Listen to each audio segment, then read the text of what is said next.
Grindr is the most addictive app I've ever used in my life. It's so addicting.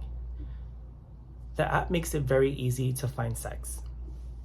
The home screen is a grid of about 12 guys who were nearby.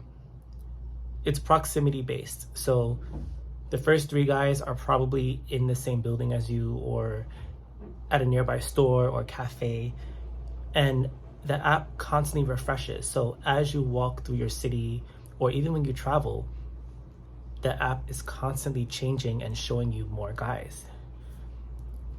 So unlike Tinder or Bumble, where you have to match with someone and then you can talk to them, on Grindr, anyone can message you. Anyone can message you. So that sounds good. It's easier and more efficient, thus going back to what I'm saying about it being easy to find sex, but also bad because the amount of anonymous and DL guys who are on the app cheating on their girlfriends or boyfriends, being dishonest about who they are, their sexual health, it's crazy. Guys would message me and say, looking? Horny? Where are you? All while having no face picture, an incomplete bio or lack thereof, no stats like age, height. A lot of guys actually had 99 on their headline, which meant they don't disclose their age. And whenever I saw that, I would be like, I don't trust you. There's a lot of guys who will write party on their headline, which is a code word for guys who do drugs. The amount of guys I've encountered on the app who do drugs is insane. One particular experience I remember, I matched with a guy who lived in my neighborhood. He invited me over. He said, come by at 3:30 p.m.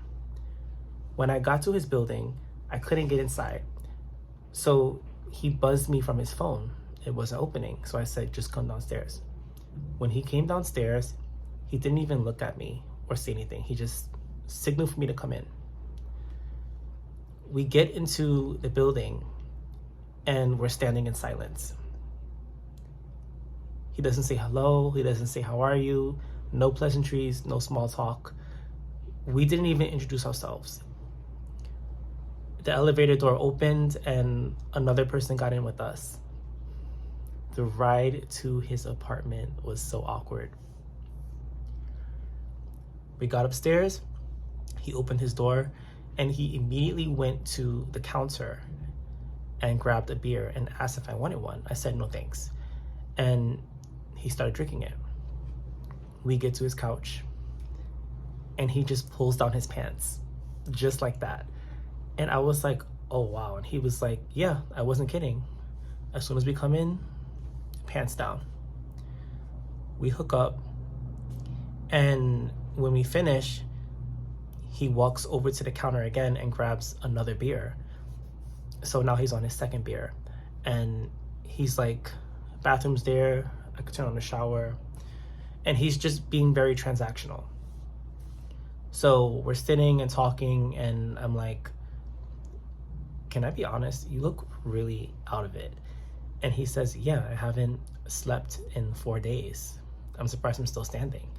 So I said, why haven't you slept? And he says, oh, because of work. So I'm like, do you mind if I ask what you do for work? And he says, oh, I work in hospitality and I own my own business. So very stressful, and I'm just really overworked. His eyes were red.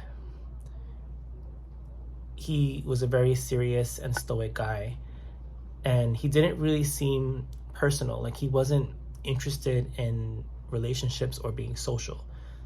So I say, I mean, I was a barista for 10 years, I get it. And he's like, do you want to shower? And I'm like, oh, thank you, I can shower. Now he's on his third beer. I get in the shower, he hops in with me. He has a beer in his right hand while he's talking to me. So I'm in the shower with him, and I'm like, by the way, what's your name? And he says his name. I say mine, and he gives me a fist bump. And I was like, this is not real.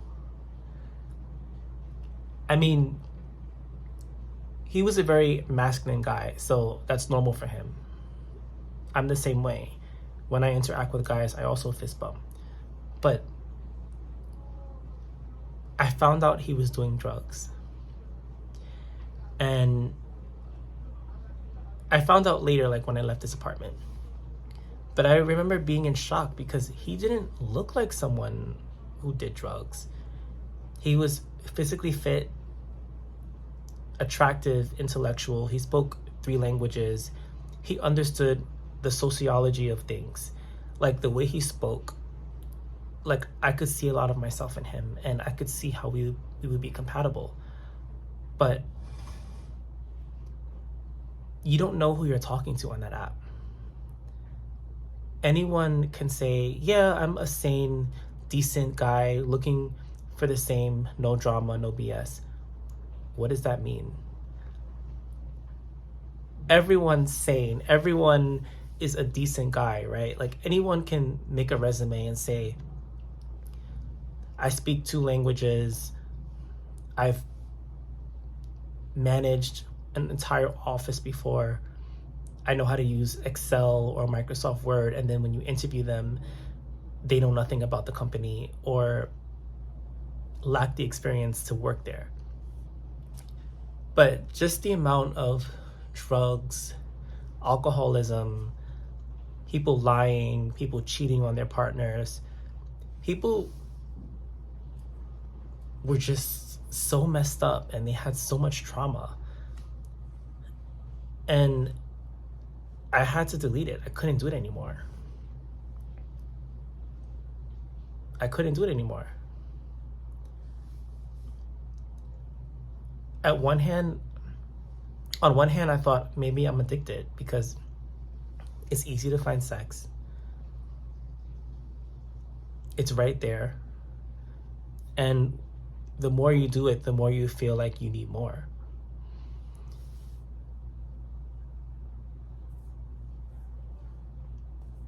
I remember feeling so bad for that guy. He was mixing drugs and alcohol. That's so dangerous. And I wasn't even mad at him. I just wondered, I hope he's okay. But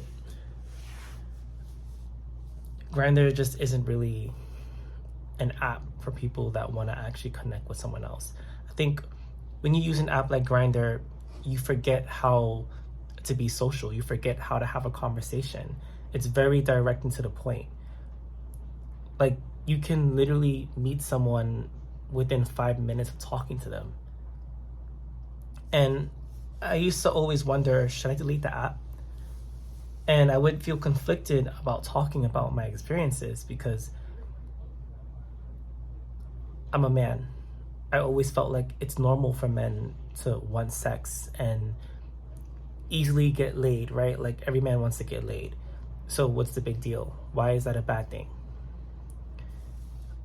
But I feel like with mental health and being a healthy person, it's not an amazing app. Yeah, that's pretty much it for the video. I was rambling a lot, but I feel like Grindr is, yeah.